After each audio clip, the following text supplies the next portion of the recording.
In this video, I'll show you how many notebooks you can create in NotebookLM and where to find your specific account limits.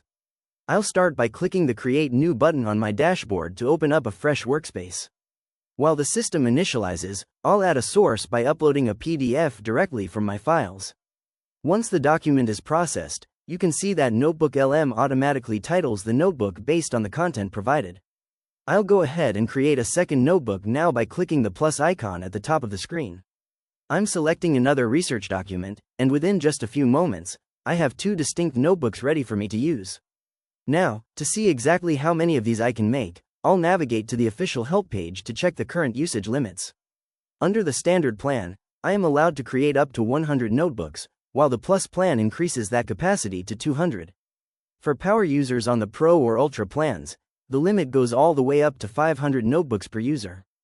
These tiered options allow you to scale your workspace depending on how many different projects or research topics you need to manage.